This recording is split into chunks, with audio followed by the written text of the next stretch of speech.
All right. Hey, everybody. Welcome to this video. So today what I really want to go through, and this is based off, a few people's questions around how to actually find, winning products for your ecom brand.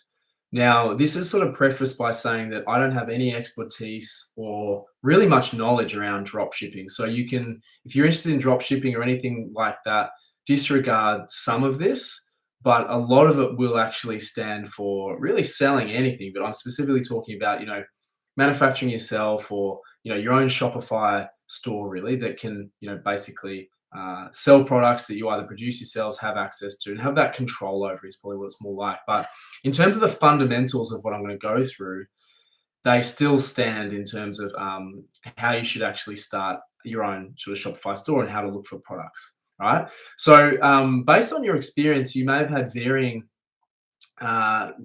places that you started on your journey. Maybe you looked at the drop shipping models, you looked at affiliate stuff, you looked at other traditional ecom.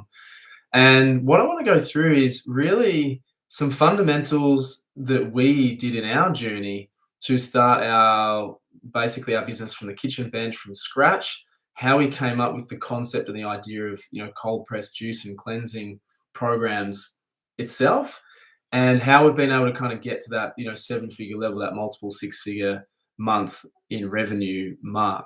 And really that level is underpinned by this sort of stuff that I'm going to go through. So if that's your objective, if that's really what you want to do, you want to build a sustainable business with, 50, 60% repeat customers, really low expenses, really high profit margins, then, listen up to this, because this is exactly what we do to kind of build that.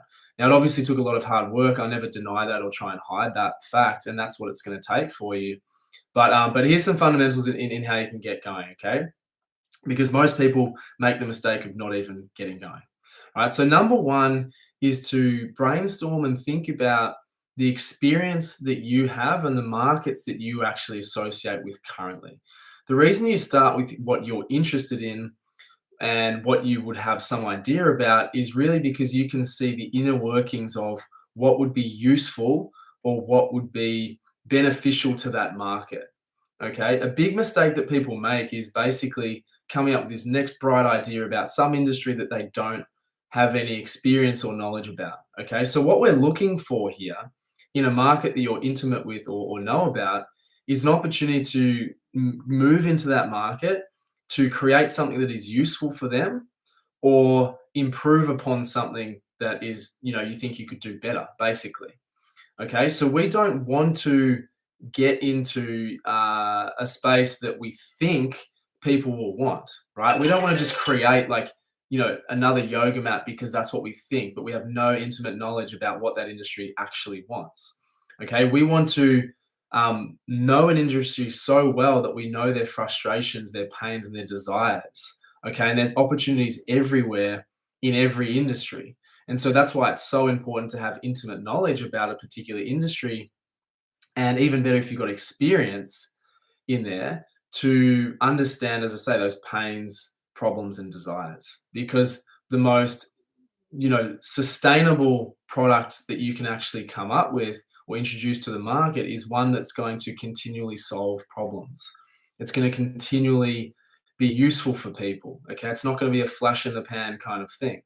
Okay, so that's number one, and I actually knocked number two on the head there too, right? Have an industry that you're intimate with and have knowledge and experience in. Experience even better, because then you know several people within the industry that you can talk to and get feedback from, and float your ideas with. I'm thinking about doing this. Doesn't it so annoying that we don't have this, or wouldn't it be great if we had this? And you can get real time, real people, real customer feedback if you have contacts in the industry. Not to say that you can't do that anyway, and you definitely should be doing it, even if you don't have contacts in any industry, getting market feedback, but it makes it a whole lot easier and quicker, and you can test a lot easier and quicker as well. So that was the first thing. The second thing is, looking for opportunities of pains, problems, and desires within that market, coming up with something that could be introduced or improved upon of something that's already in the market. So they're the first two. And then the second thing is the third thing is coming up with something that people actually pay money for. Okay. So you need to be able to communicate the value to people and how that would basically enhance their lives and their experience in the industry that they're currently in. And again, there's almost like an immediate respect or relationship if you've been in that industry before. If you can talk from experience or understand intimately using their language how it's going to improve, their performance or their life or their workplace, whatever it may be, how it's going to enhance them in any capacity is so important to be able to communicate. And so, would people pay money for this solution? Is the other thing. Okay, so you've got to have the intimate market knowledge and experience. You've got to have access to the people in the market. You've got to have something that provides a solution, an improvement, or an introduction of a new product. Okay, and the third thing is, will people actually pay money for it? All right, and this is something that we went through ourselves. Okay, so those that don't know our journey, we started a cold pressed juice company. All right. And we went into that industry because we were in that industry ourselves. My brother and I were health conscious. My brother was actually the one who was doing his own at home cold pressed juice cleansing program. So he was going to the market, getting vegetables, squeezing them, consuming it, rinsing and repeating. Okay. And he started this idea from this is a real pain in the ass. It's expensive to get all the produce. You've got 5 kilos of vegetables for a 2-day cleanse, for example. I've got to go and juice it. That takes honestly hours to prepare it, to bottle it, and then I consume it, and then I have to go and rinse and repeat and do everything again. That was a massive pain point. And the number of people that we knew in the industry, call it health and wellness, but in yoga circles, in cycling circles, that had bought their own juice machine, used it once, said this is a real pain in the butt, and put it under their kitchen sink. We knew many, many, many of those people. All right. So this was a massive pain point for people who love juice. They wanted to do it, they wanted to cleanse, but they knew the inputs that were required and just didn't want to do it. So we're prepared to pay for that, being the third element. Right. We came in with a solution that says, hey, we'll do it for you, deliver it straight to your door, and off you go. And that people were willing to pay premiums for that. So our first customers were the ones that knew the value of this, not just in the inputs and that, but also the time that went into it, right? It was easier for us to sell somebody who was in that industry than to convert someone who had no idea about cold pressed juice, no idea about juice cleansing. All right. So our early adopters, our niche, our tribe were those that were doing it themselves and were fed up with the process and what was actually required. All right. So that's where I'd probably encourage you to start. Find that niche. Get it, the more granular, the better. And I've seen some amazing ideas for some clients over the last 12 to 18 months about where they've been able to find these solutions. Okay, where they've been able to intimately know their knowledge. And the best ideas come out of necessity of you trying to scratch your own itch, right? Finding a solution for something that you have a problem too, because the biggest likelihood is that there's a lot more people like you, no matter how small or niche you think it is, that there's going to be more people like you.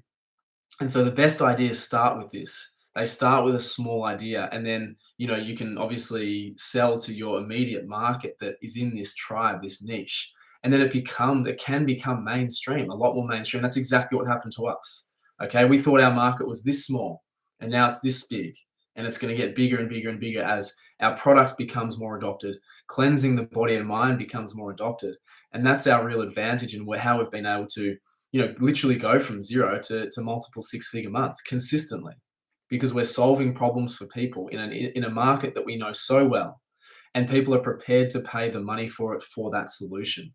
And so it really is as simple as that. I hope I sort of clarify that for some people, is that find an industry or market that you're very familiar with, find something that can be improved upon or introduced to the market, and ensure that that solution is actually worth paying for. And that's a business right there. It's based on problems and desires and solutions. Okay, that's the most surefire way to success with finding something that will stand the test of time. Persist with that idea.